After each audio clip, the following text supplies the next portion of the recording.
Raja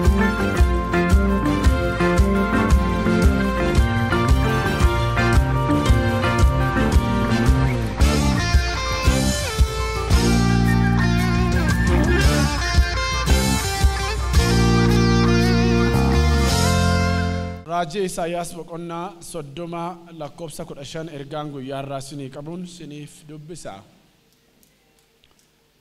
Waaqayyo gooftaan inni qulqulluun kan Israa'el isin yoo deebitaniif yoo gabjettan hin fayyitu.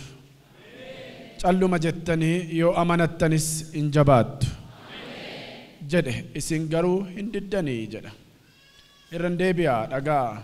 Waaqayyo gooftaan inni qulqulluun kan Israa'el isin yoo deebitaniif yoo gabjettan hin fayyitu. Yoo amanattan immoo hin jabaattu. Yoo deebitaniif yoo gabjettan maal taatu hin fayyitu.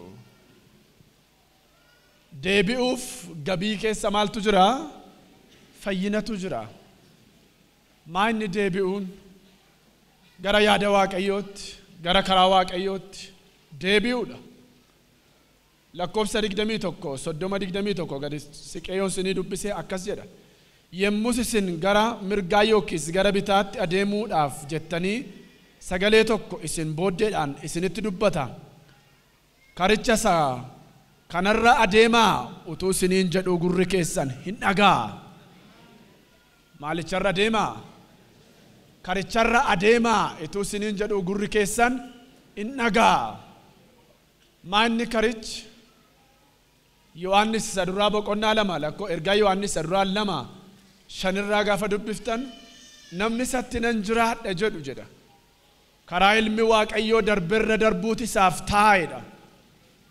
Karaa Yesuus sanarra jireenyatu jira. Karaa Yesuus sanarra fayyinatu jira. Karaa Yesuus sanarra eebbatu jira.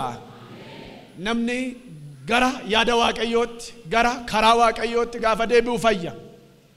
Man can be healed if he turns to the idea of God. Isa biyya lafaa keessa bade caala bara kananni isa waldaa keessa badetu rakkisaadha. The one disappeared in church is more trouble than the one disappeared in the world. Jirratu jedhanii warra badan. Those who said we are alive yet they are not in Christ. Ermiyaas 6:16 akkas jedha. In the Jeremiah 6:16 it says like this. Ammas waaqayyo saba isaatti dubbatee gara karaatti as baati ilaalaa daandii inni durii karaan inni ba'eessi sun amma eessa jira jedhaa gaafadhaa boqonnaa akka argattanitti karicharra adeemaa. Eewu kan naga'e mira dhageessan ameen. Thus saith the Lord, stand you in the ways and see and ask for the old path, where is good way, and walk therein, and you shall find the rest for your soul. Maal akka argattanitti? To get what? Boqonnaa akka argattanitti karicharra adeemaa. To get the rest, go on the older way. Warra karaa waaqayyoo irraa jallatan irratti adabbiitu baay'ata. For the curse will come for those who are astray of the way of God. Ulee adabaatu baay'ata. For the smote will come unto them. Ulee rakkinaatu baay'ata. For they will be smarted by the poverty. Karicharra yoo adeemtan garuu boqonnaa argattu. God says, but if you back to the way, you will get the rest. Karicharra yoo adeemtan garuu hin fayyitu. If you get to the way, you will receive healing. Warra miillaan dhufe miti irra kan fayyu warra garaadhaan dhufetu fayyee ba'a. Today only those who came by their maal garaadhaan deemee dhufe naan jechuu dandeessu miilla isa si fide naasaa jira miti garaat ittiin dhuften dubbachaa jira. Only those who came by their heart will receive only healing. Warri deebi'an hin fayyu. Those who back to the way of God will be healed. Yoo deebitan. If you back to the way. Yaada jiru keessaa yoo deebitan. If you back to the way from that idea.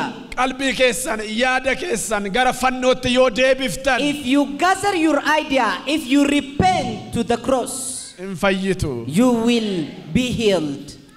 በመሮጥ ውስጥ አይደለም በመጫጫት ውስጥ አይደለም በጸጥታ ውስጥ የእግዚአብሔር ድምጽና ፈውስ ይመጣል. The healing and the voice of God will come in calm situation, not in trouble, not in shout situation. When the wind that is able to shake a mountain pass, but in there were no God. The fire wind blows, but yet there was no God in it. Whatever able to break rocks came, but yet there was no God in it. But when the calm wind came, when Elijah went out, God spoke to him. So God will speak in calm situation. Healing will come in calm situation. In the book of Psalm 46 verse 10, keep silent and know that I am your God, and have rest. Have rest and know that I am your God. If you are rest in your idea, in your heart, you will know. When you keep silent and calm down, you will know who God is here. David said in his book of Psalms 62. Let us read together Psalm 62. Lubbuun koo gab jettee Waaqayyoon duwwaa in eeggatti. Gargaarsi koo isa biraa dhufa. Inni kophaa isaa kattaa koo, gargaarsa koo da'oo kootis. Egaani guddisee iddoo kooti hin mixiqu. Lubbuun koo gab jettee Waaqayyoon duwwaa in eeggatti. He says, truly my soul waits upon God. From him comes my salvation. He say in another place, my soul, why do you afflict me? Why do you afflict me, my soul? But in this chapter he say, my soul waits upon the Lord. For God will bend down to who waits him. In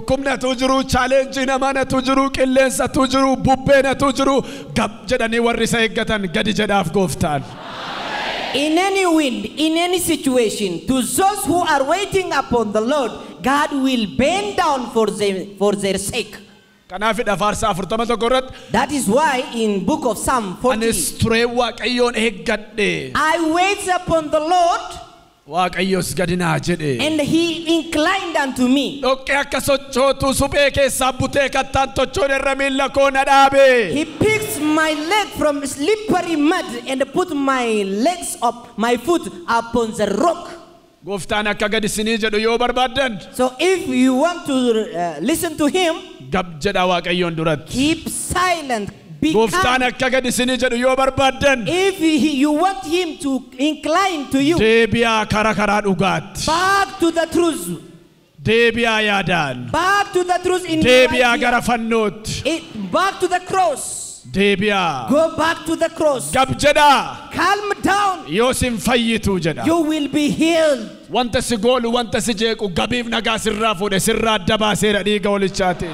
have separated whatever distracting your peace by the power of God. I disconnected it by the power of the blood of the Lamb.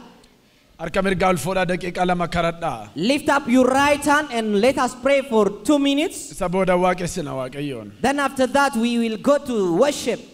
Back to the idea of the Lord. Be calm. Be humble in his presence. Be humble in his presence. Pray. Keep praying. Keep praying to God.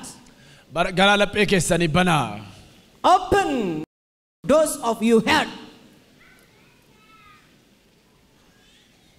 Hallelujah. Hallelujah. Let everybody that have mouth, let him speak to the Lord. Wama gofta. Call this gracious Lord over your life. Amma debottan, amma beloftan, amma barbadatan, amma tisiktan sinitikata waaqayyo. It is the way, how much you hungry for him, that he will approach to you. Wama ofit. So call upon your life.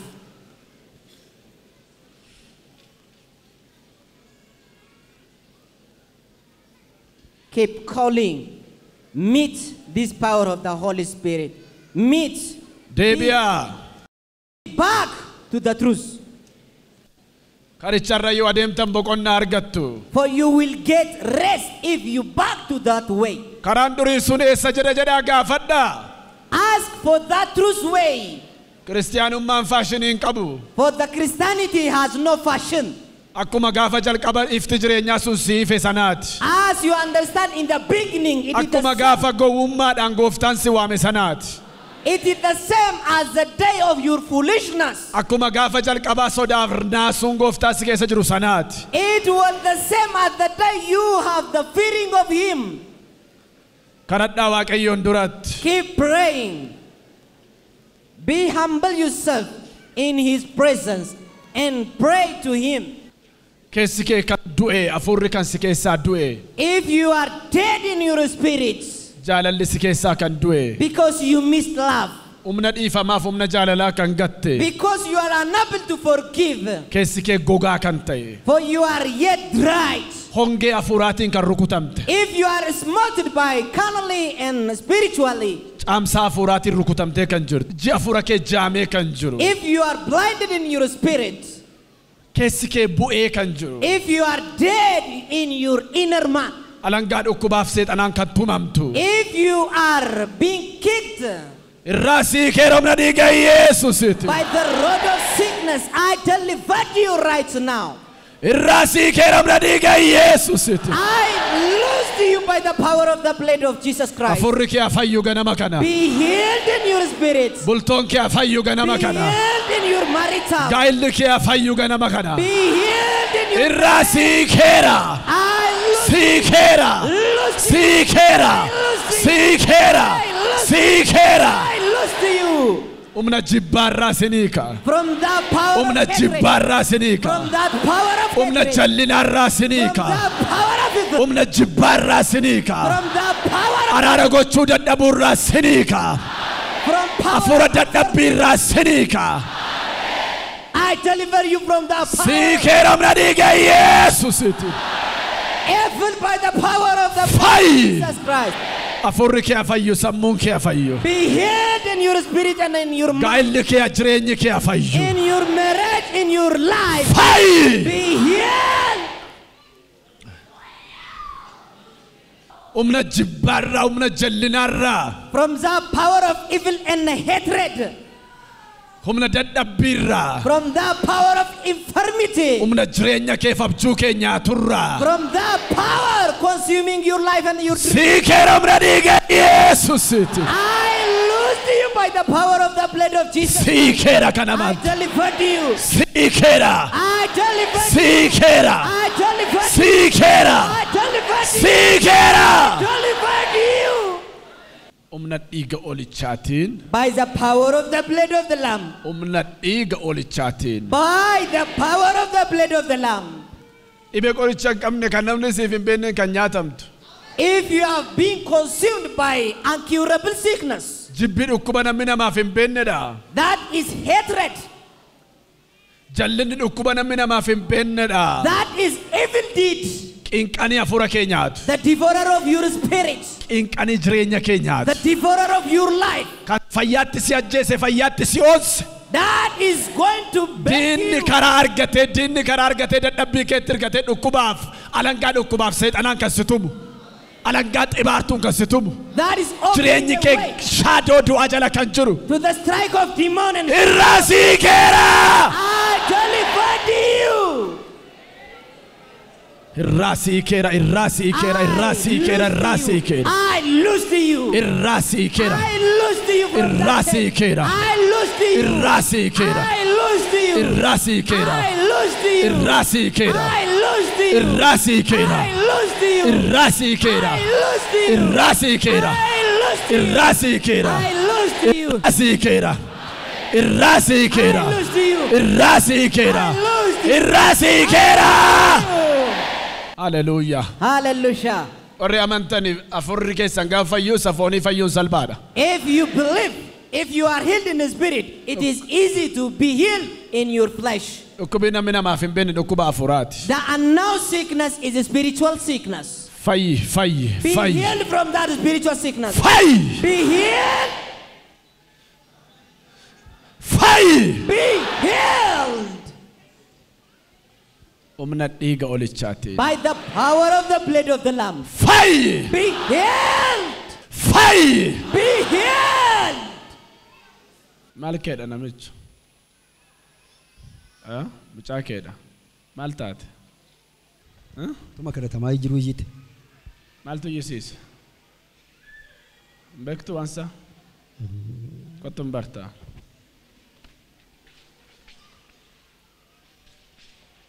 Sirra iyyuu jira mucaa duwwaa miti. Caraan isa dhumaa keessaa deema furri budaa. Deemi keessa. Be out of here. She has free. Birma duubaatiitti.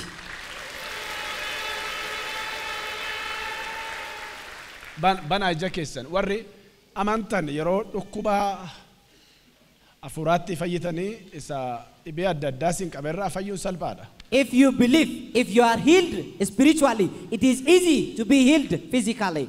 Dhukkubi afuraa dhukkuba foon keessaniis fayyaa foon keessaniis qabee jira eebba keessaniis qabee jira. For the spiritual sickness is holding your physical blessing, your physical health. Kan amantan garaan laphee keessanii siniif afayyu. If you believe, be healed in your heart. Hallelujah. Hallelujah. Kan gammadu gooftaatti. Who is glad to the Lord?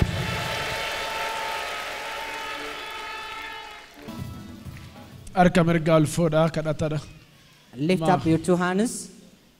Humna dhiiga olichaatiin By the power of the blood of the Lamb, akka dhuftanitti deebitanii hin galinaa. you will know back the same you came.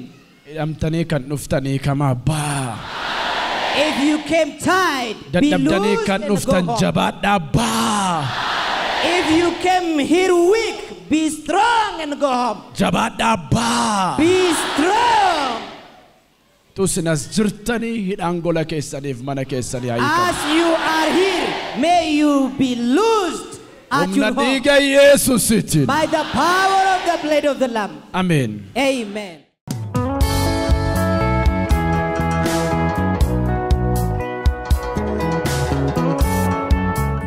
Yeroo jalqabaaf gara kana kan dhuftanii amantiin keessan musliima waaqeffataa ortodoksii kan taatan Yesus Kiristoos waaqa fayyinaatti araaramee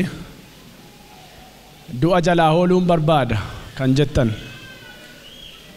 If it is you. dhaabadhaa lafa jirtanii carraa jalqabaan sinii kennatuun kadhatatti hin galin. If it is your first time to come to this Lafuma congregation, jirtan dhaabbattu. if you have never went to any church before, Ani ortodoksiidha, from Orthodox, ani musliimaa, from Muslim, ani waaqeffataadha. from Waqifata, Fuula gooftaa dhaabadhaa. stand in your feet wherever you are.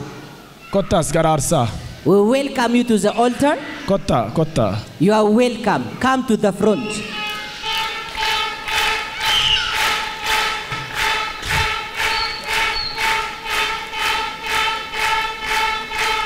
If it is your first time to come to the house of God, if you have never received Jesus Christ as your Lord and your Savior, now it is your time. Come and join this kingdom of peace and a kingdom of joy and everlasting life.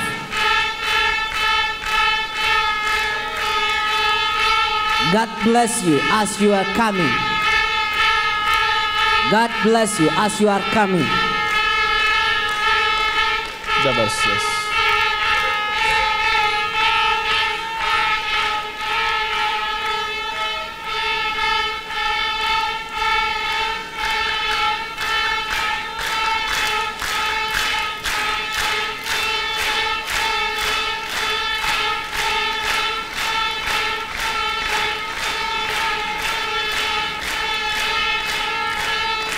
Many souls are being added to the kingdom of God. That is a joyful phenomenon. Blessed be the name of the Lord.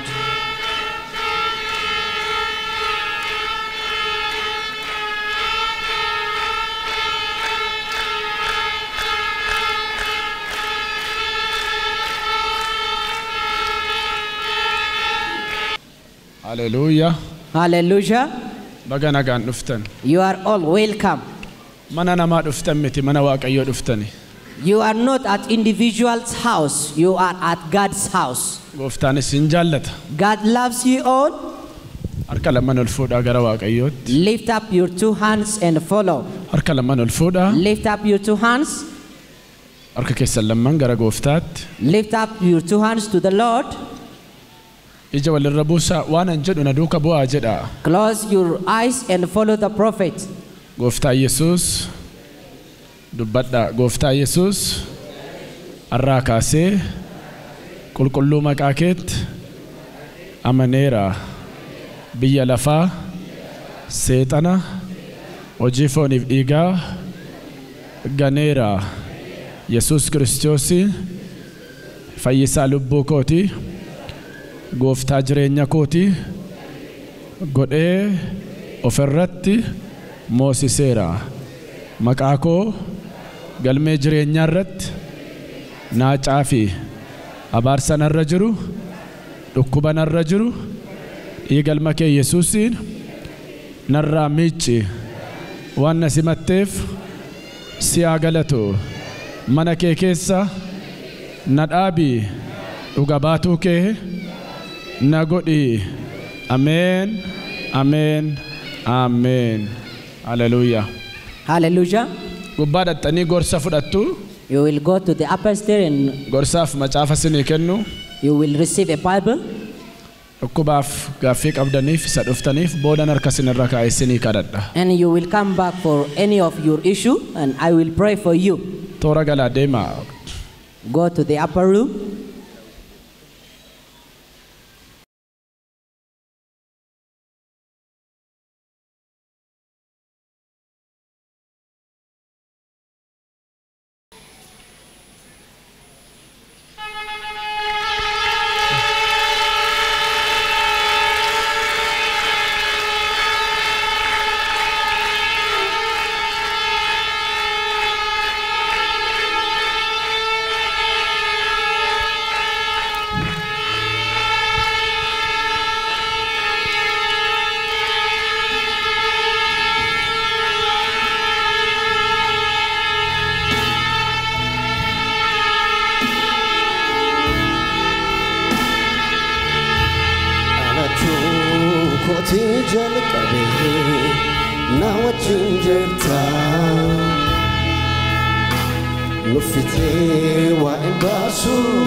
namoonni waraqaa riifarii qabdan If you are here with a refer document, dhaabadhaa.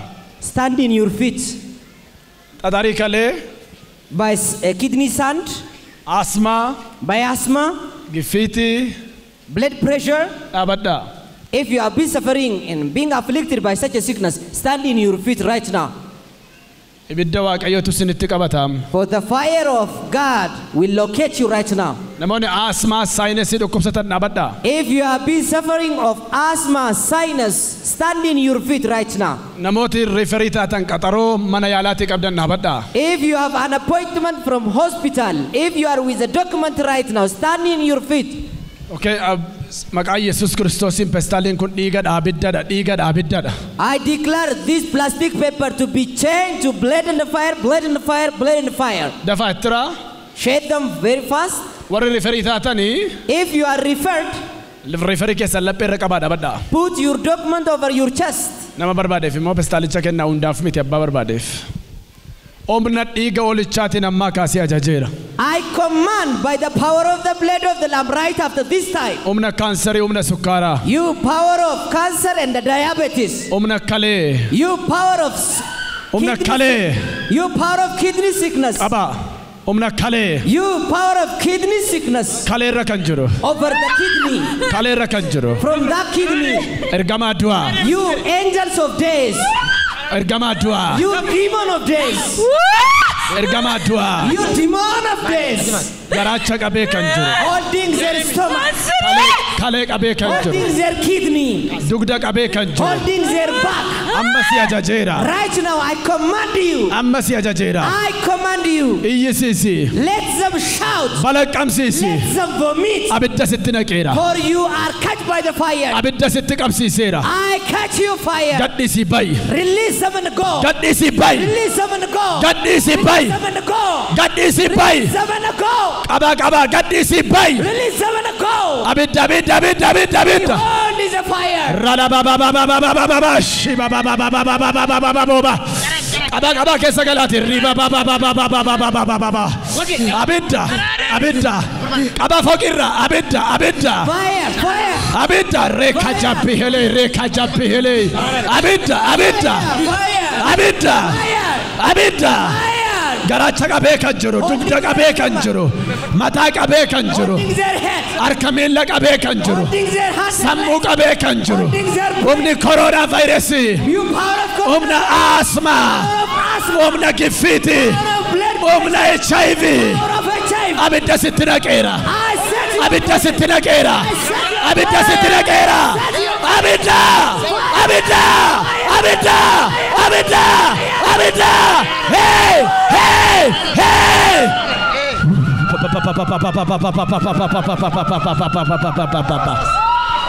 Shiba ba ba ba ba ba ba ba ba ba ba ba ba ba ba ba ba.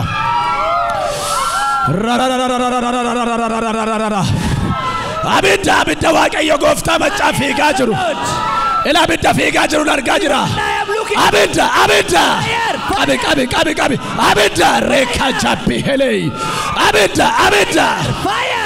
Abidda. Abidda. Abidda. Abidda. Abidda.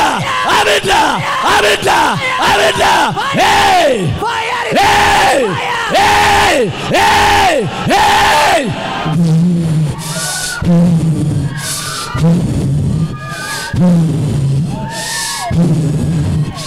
Humna dhiiga olichaatiin, By the power of the blood of the Lamb, humni nyaattu, you consuming humna power, jeesaa, killer power, ergamaan du'aa, demon of death, garaacha qabdee kan jirtu, holding their stomach, lafee qabdee kan jirtu, holding their bones, humni kaansarii, you power of humni asmaa, power of humni HIV, you power of amman balaqqamsiifta, let them vomit in iyyisiifta, and cry. humna dhiiga olichaatiin, By the power of the blood of the Lamb, aangoon du'aa, you power of death, aangoon nama nyaattu, consuming power, sanyii ilma namaa kan nyaattu, use the power that consumes. humna maqaa Yesuus keessaa ba'een, By the power in the name of Jesus, amma si ajajeera. command you, Gadhiisi saba koo, release my people, gadhiisi humni nyaattu, release, gadhiisi humni du'aa, consume, gadhiisi, kill, gadhiisi, humni koronaa vaayirasii, humni saayinasii, humni HIV, humni asmaa, power of asthma, bayi, be out,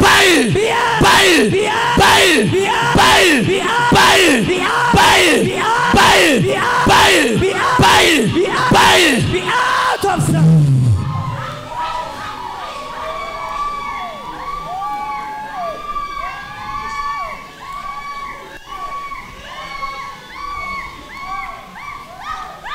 Bilisaba umra diga Jesus iti. Be set free by the power of the blood of Jesus Christ.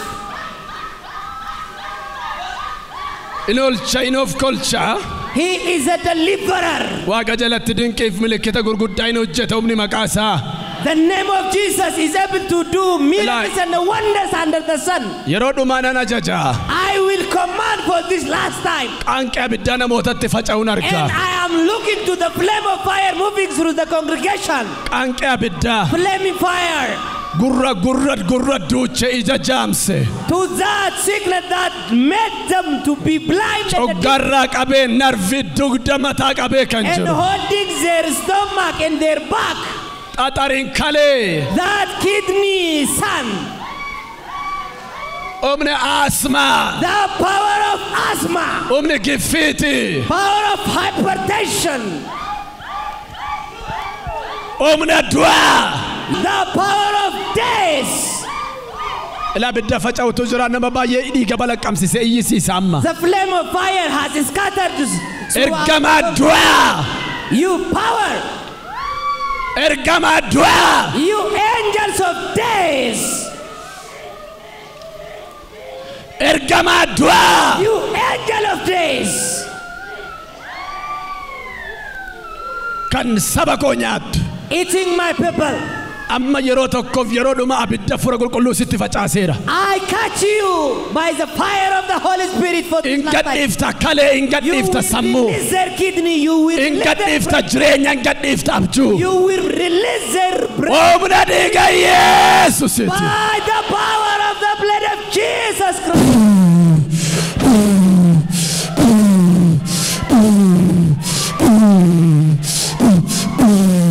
Qaba.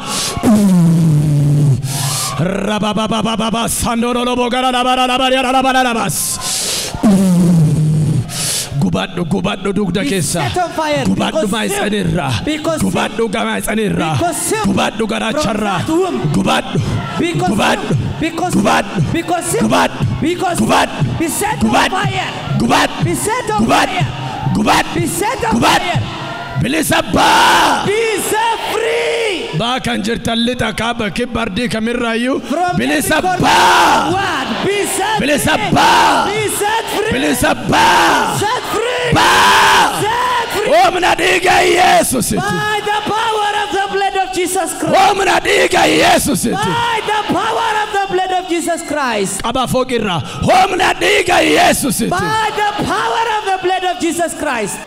Bilisaba. Set free.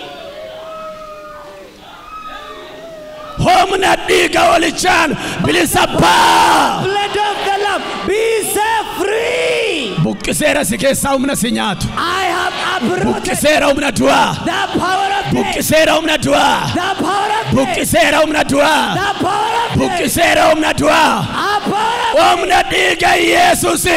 Bilisaba. blood of Ba. Ba. Be set free. Be set free by the power of the blood of Jesus Christ. Billaan harka namaatu sirra hin ga'in. May you have no. Buqqisee si keessaa gateera kan amantu. I have removed it. Du'a kee jireenyatti deebiseera kan amantu. If you believe I have changed your death into life. Seeliin qaama kee du'e fayyeera. Humna dhiiga Yesuusiti. Any cell of your body that has Bilisaba. Bilisaba. Bilisaba. Bilisaba. Bilisaba. Bilisaba. free. Be set free. Thank you. Qaqqaba filala kan amantan bilisa. You are free. You are delivered. Confess your freedom right now. Birmaduba tanitu birmadumma keessa ofirratti labsa.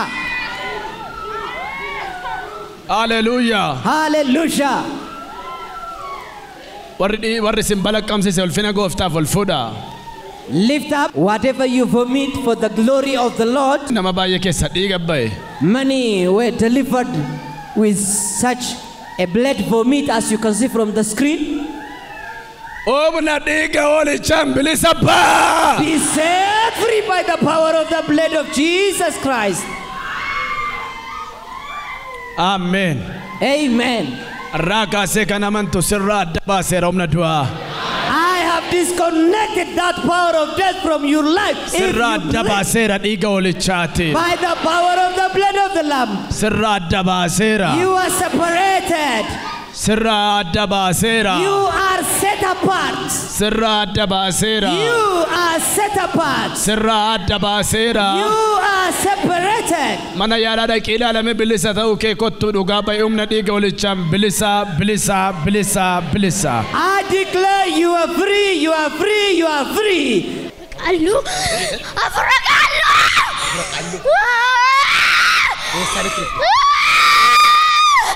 Dhagaa. Haa warri baaldii keessa. Bring out. Afura maali?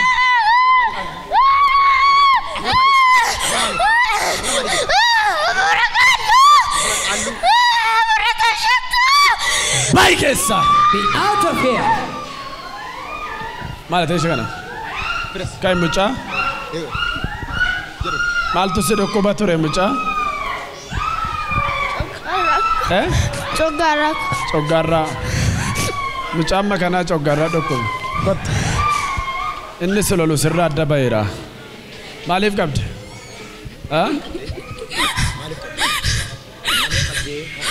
Sirbisiisa. Maaliif qabde? Afura maal qabde?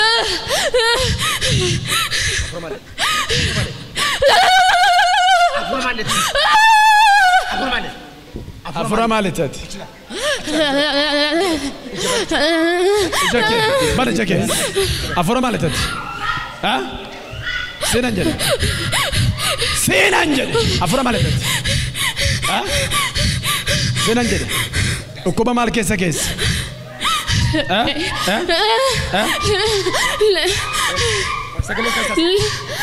Dhukkuba maal keessa keessa? Fidas. Dhukkuba maal keessa keessa? Asai. Maal keessa keessa?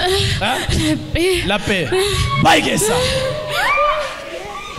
This demon was confessing that it was me that put the heart attack, the heart failure into her.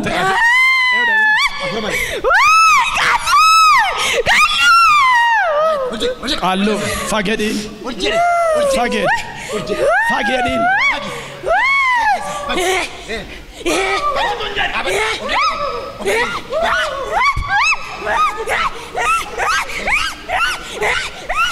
Fidas. Abadurra fagi. Fagirra.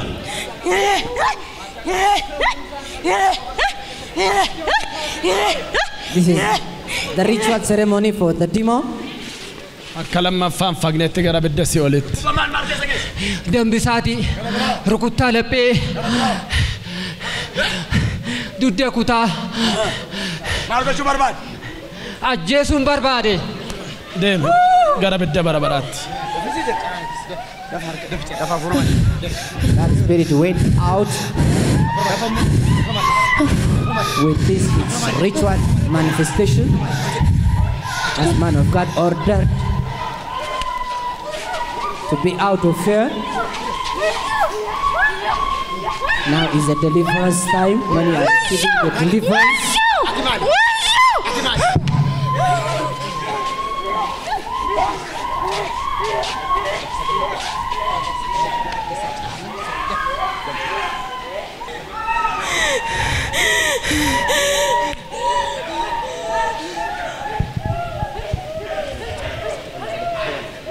Dursee xanni qaallu jaartota irraa dalaga bara kana immoo dargaggeetti irraa dalaga.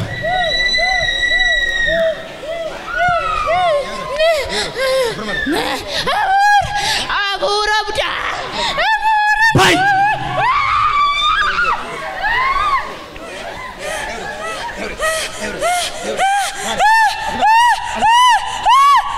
Bay!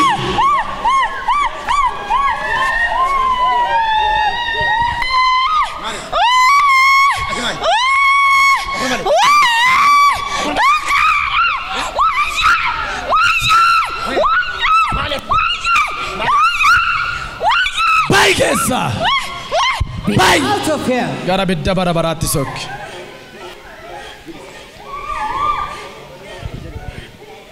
Abidda liqimsa afaan isa banta kanaan ilaa. Iti galabisa kansari. Kansari iti galabisa. Bridget Baikesa. By Jesus. Kasifid. The demon was confessing that I put Nalal. the fibroid. Lalo sabi. Lalo sabi. Ragama libatta. Iti galabisa nandirani. Kansari si kabarandirani. Borre pressure ita nandirani filariya sidi. Galataf debi kot. Amen. Come back for the Amen. testimony. Fidamas. Amen. She was appointed.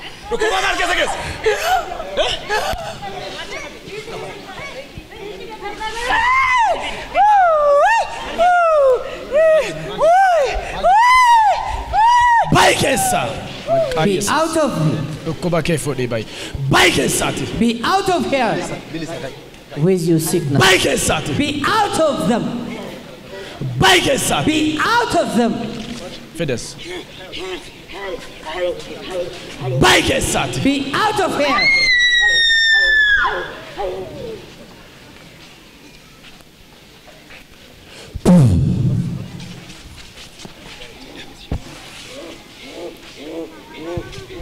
Baikesa. Be out of here. Bay abiddi gofta sirrabu. Out of here.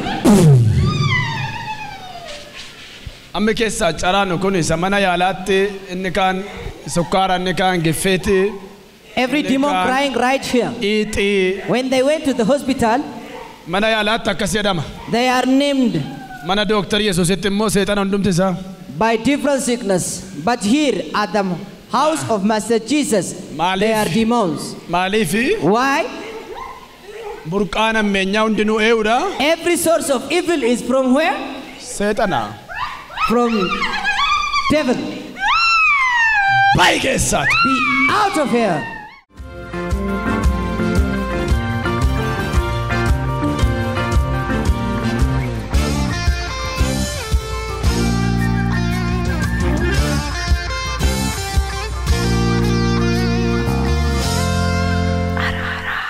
Hallelujah. Hallelujah. Namoonni dhala barbaadan dhaabadhaa. Achuma lafa jirtan. Carqee isin harkaa baadhaa akka mucaatti. If you want a baby,